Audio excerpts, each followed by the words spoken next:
संदीप की भाभी सुनीता बहुत ही अकड़ू स्वभाव की थी।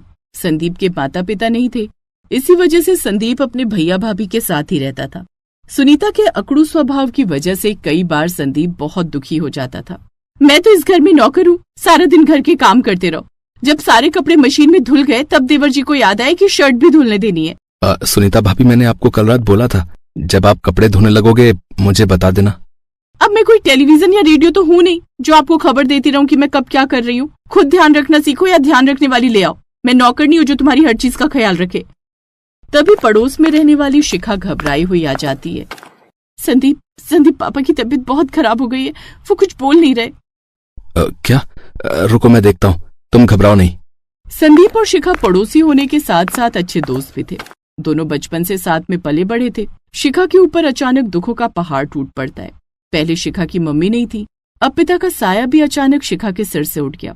शिखा के पिता अचानक चल बसे, पर जाते जाते वो शिखा का हाथ संदीप के हाथों में दे गए। ये लो, पहले एक निकम्मे की रोटी पानी के खर्चे कम थे, अब शादी भी की तो एक गरीब से जो दहेज में फूटी कौड़ी नहीं लाई। सुनीता धीरे बोलो, सब आवाज कमरे से बाहर जा रही है। संदीप नई नौकरी ढूंढ रहा है, सुबह ही बोल रहा था। पिछले कितने दिनों से बोल रहा है? मिली तो नहीं ना? एक बोझ पहले ही उठा रही थी, अब दूसरा बोझ और आ गई। सुनीता की बातें संदीप और शिखा ने सुन ली। अगले कुछ दिनों तक सुनीता बात बात पर संदीप और शिखा को सुनाती रही। सब्जी खत्म हो गई है, इसलिए तुम दोनों नमक से ही रोटी खा लो। अब ये तो है नहीं कि हम अपने हिस्से की सब्जी भी तुम्हें दे देंगे। वैसे भी सब्जियां बहुत महंगी हो रही हैं, और तुम दोनों जानते हो तुम्हारे भैया अकेले कमाने वाले हैं और घर में खाने वाले हम 4 लोग हैं। अब तो इतनी महंगाई हो गई है कि बच्चों के लिए दूध ब्रेड भी नहीं खरीद पाती हूँ, क्योंकि तुम दोनों की वजह से खर्च दुगना हो गया है। थोड़ा सोचो और कोई काम करो। सुनीता भाभी, मैं जब से शादी होकर आई हूँ मैं यही सुन रही हूँ कि हम दोनों आप पर बोझ हैं। मुझे बुरा लगता है जब आप ये बातें बोलते हो। संदीप जी, हम दोनों अब यहाँ नहीं रहेंगे। बेकार में हमारी वजह से भैया भाभी परेशान हो रहे हैं। मैं आपको बोल रही हूँ ना, आप मेरे साथ मेरे घर चलो। अभी उस घर का किराया बाकी है, हम आगे बढ़ा देंगे किराया, पर मैं ताने सुनकर यहाँ नहीं रह सकती। नहीं सुने जाते तो चले जाओ ना दोनों। ठीक है शिखा, अब से हम तुम्हारे घर रहेंगे।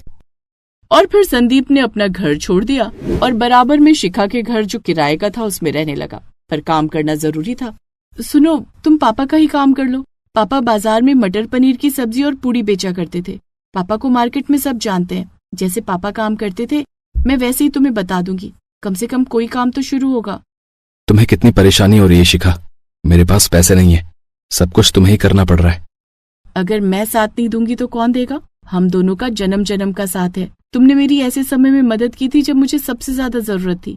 तुमने मुश्किल की घड़ी में मेरा हाथ थामा। संदीप, तो अब मुश्किल की घड़ी में मैं तुम्हारे साथ हूँ। तुम मटर पनीर की सब्जी पूड़ी का ठेला शुरू करो, देखना तुम्हारा काम बहुत चलेगा। और फिर संदीप ने काम शुरू करने के लिए कुछ रुपए उधार पर लिए और कुछ ही दिनों में संदीप ने अपने ससुर का काम फिर से शुरू कर दिया। बाजार में वो मटर पनीर की सब्जी पूड़ी का ठेला लगाने लगा। घर का काम खत्म करके शाम के समय शिखा भी संदीप का साथ देने के लिए ठेले पर ही आ जाती थी। पहले तो यहाँ कोई बुजुर्ग ठेला लगाते थे ना, अब तुम लगाने लगे हो? भैया जी, वो मेरे ससुर थे, कुछ महीनों पहले उनका देहांत हो गया। अच्छा, ओहो, बड़े दुख की बात है भाई। पर चलो, अच्छी बात यह है कि तुमने अपने ससुर की यादों को जीवित रखा और उन्हीं के काम को आगे बढ़ा रहे हो। धीरे धीरे संदीप के ठेले पर वही ग्राहक वापस लौट आए जो उसके ससुर के समय आते थे।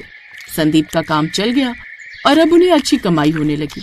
सुनीता के मन में अपने देवर देवरानी के लिए ईर्ष्या पनप गई। उसे अपने देवर देवरानी की खुशी देखी नहीं गई। वो उनका काम बिगाड़ना चाहती थी। सुनीता भाभी, कल मैं और ये मथुरा वृंदावन गए थे तो मथुरा के पेड़े लाए थे, सोचा आपको भी प्रसाद दे दूं। हाँ, लाओ दो। मथुरा के पेड़े तो मुझे बहुत पसंद है, बच्चे भी बहुत शौक से खाते हैं। और बताओ, काम कैसा चल रहा है? बहुत बढ़िया भाभी, बहुत अच्छा चल रहा है, आप सबका आशीर्वाद है। फिर पर मटर पनीर की सब्जी पूड़ी खाने जरूर आऊंगी। सुनीता ने सोच लिया था कि किस तरह से संदीप का बना बनाया काम बिगाड़ना है। और फिर एक दिन वो अचानक संदीप के ठेले पर पहुंची गई। उस समय कुछ ग्राहक पूड़ी सब्जी खा रहे थे। भाभी आप आइए ना।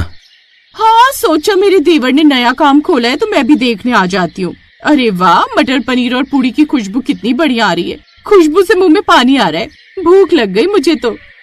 अरे तो रुको भाभी, मैं आपके लिए भी थाली लगा देता हूँ। संदीप ने अपनी भाभी सुनीता के लिए बहुत मन से बढ़िया थाली तैयार की। तभी सुनीता ने अपने पर्स में से एक मरी हुई छिपकली निकाली और मटर पनीर की सब्जी में मिला दी और शोर मचा दिया। अरे ये क्या, मटर पनीर में तो छिपकली है देवर जी, तुम जहरीला मटर पनीर खिला रहे हो। अरे अरे कोई मत खाओ, इस मटर पनीर में छिपकली का जहर मिला हुआ है। कैसा मटर पनीर पूरी वाला है, हमें जान से मारना चाहता है। देख कर नहीं बनाते हो, बिल्कुल भी साफ सफाई का ध्यान नहीं है। मटर पनीर में छिपकली गिरा दी। इस मटर पनीर की सब्जी पूरी वाले की तो पुलिस में शिकायत होनी चाहिए। चलो भाई चलो, सब वीडियो बना लो और पुलिस को बुलाकर इसे पकड़वा दो। सुनीता भाभी, मैं जानता हूँ आपने ये जानबूझकर किया है। आप मेरे से जलते हो ना। अरे मैं आपका सगा देवर हूँ और आपने मेरे साथ ऐसा किया।